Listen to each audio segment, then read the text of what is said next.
Jonathan Hood on the Flames Network. Thanks so much for being with us as we talk to Coach Berkun from the UIC Flames as the Flames taking on Murray State. Coach, as always, appreciate the time.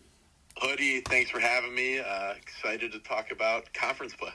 I do want to reflect back to the game against IIT. It was just good, I think, for the team to be able to see on film how good they could be. I say this all the time, sitting at courtside. It's like if the players could see what I see or what the fans see or what Kenny Williams sees, and like when you're playing well, it's amazing. It's a 180-degree turn from the previous games, is it not? No question. Yeah, I think you're spot on. I think we've, unfortunately dropped a few in a row where it's human nature to lose a little bit of confidence, right? But I think if we're telling ourselves the truth, we're much better than our record right now. And you're exactly right. I think when we're clicking, we have a really, really good team that could absolutely compete in the Missouri Valley. So it was a good step for us, regardless of opponent, to kind of build some good habits. And, we're hoping to carry that over into the rest of Missouri Valley Conference play.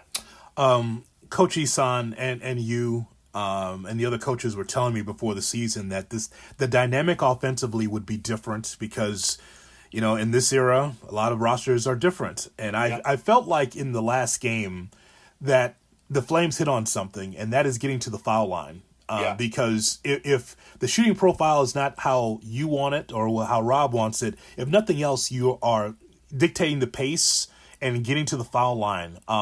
Is that kind of what you've been looking for, that win and the way that the Flames played? No question. Yeah, I think like you said, if we were to compare to last year, the makeup of the team is different in terms of offensive skill set. And as coaches, you're trying to play to your strengths. So I think going into the year, what we've tried to do offensively is more or less happening, where we're offensive rebounding at a really high rate. We're 21st in the country right now, which is something that we're looking to keep up, and we're top 100 in free throw attempt rate, like you just said. So I think regardless of how we're shooting the ball, we feel really good that we can get to the free throw line and offensive rebound. And in reality, there's many ways to play efficient offense. I think nowadays teams are, they're talking about the shot profile of threes and rim shots, and all that's good if you're good at shooting threes, right? Yeah. I think if you have a different, depending on who you have to adjust some things. So like you said, getting to the free throw line is something we really emphasize, and obviously making free throws, because we're 50th in the country in free throw percentage too.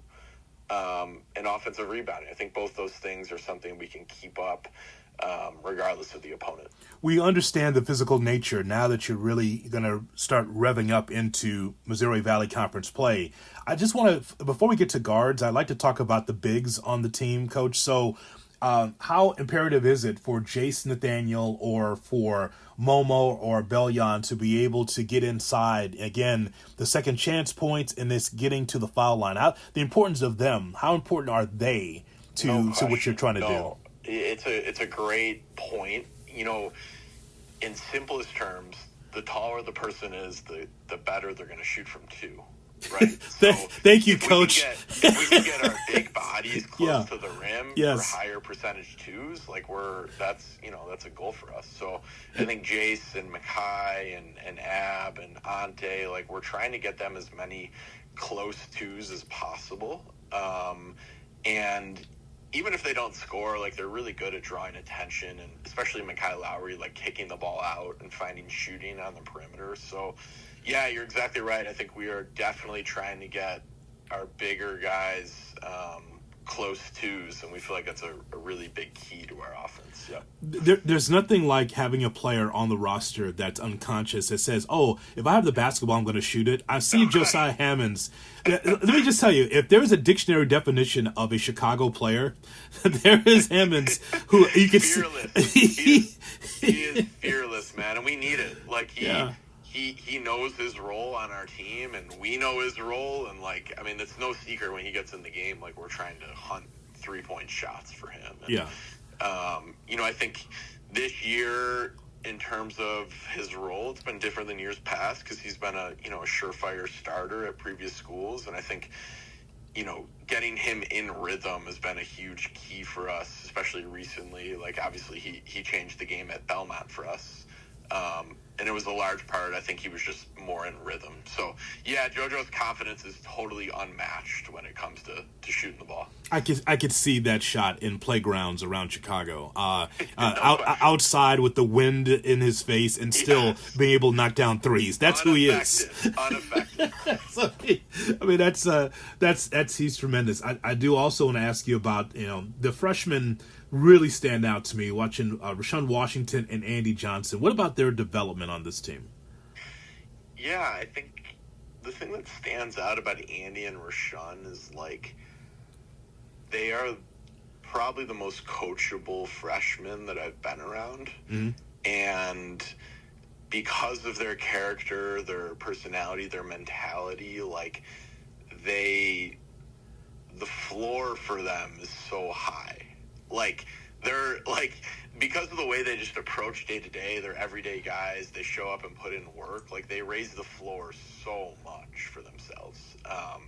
And if they continue with the same like mentality of like no job is too small, listening, putting in work, like not only is the floor high, but the ceiling is incredibly high, right? And let's be real, being a freshman in college basketball is not easy at all, and they've handled the challenges as well as anybody. And in reality, though, like Missouri Valley plays a whole different, beast, and challenges are going to get even more so. So I expect them to handle it with grace. It won't be perfect, but they have a really exciting future. I want to ask you about Murray State. When you turn on the film, what stands out about that ball club?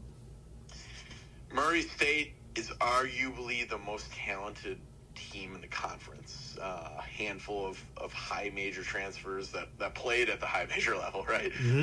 They're not guys that couldn't get off the bench. Like they have some guys that played at West Virginia, that played at Creighton. Obviously the coach came from there, so they're super talented. I think they have a top 60 offense in the country right now. They play really, really fast, and they play with a ton of confidence. On defense, they're pretty extreme in terms of they limit like gap threes. They play the ball one-on-one, and they try to make you shoot a bunch of mid-range shots. Like I'm pretty confident that they allow teams to shoot the least amount of threes in the country right now. So it's a really interesting dynamic because we actually want to get to the paint. So that type of style doesn't necessarily bother us. But they're extremely talented. They have great positional size. It'll be a very big challenge for us. I would imagine the easiest scout for this game is Javon Jackson. No question. I think no question. I'm sure there's some film and some tendencies that you could try to exploit. No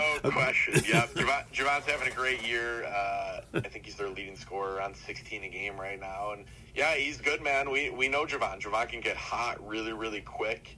He loves the big moments. He's a really good player, and you're right. We do know his game a little bit. We saw it for a while. Lastly, and I appreciate your time, Coach, I just want to get your overall look at the Missouri Valley. When you have new players that come in, it's almost like a resetting for you as a coaching staff, right? To be able to say, well, it's going to be a rock fight. It's very difficult in this conference. What's that message that you're giving to the players? Because a number of them on the roster have no idea what to expect when you take on some of these rough teams, these experienced coaching teams. So what's that message? Yeah, I think the message is, based on how our season has gone and based on us already playing two of the top teams in the Valley, I think the message is like, guys, we're as good as anybody, right? And I think you're absolutely right. I think the awareness of the physicality and the grind of each game, like we talk about that, but I also think it's our job as coaches to kind of, keep our guys motivated and believing that, like, yeah, we have a championship contending team despite our record, So a great balance of making the new guys aware of the physicality and difficulty of the league, but also keeping them excited about what we can do for January, February, March. Coach, as always, I appreciate the conversation, and good luck as we continue to move through the Missouri Valley Conference. Thanks, Hoodie. We'll see you soon. David Berkun, the assistant coach for the UIC Flames, with us. More action right around the corner. UIC basketball on the Flames Network.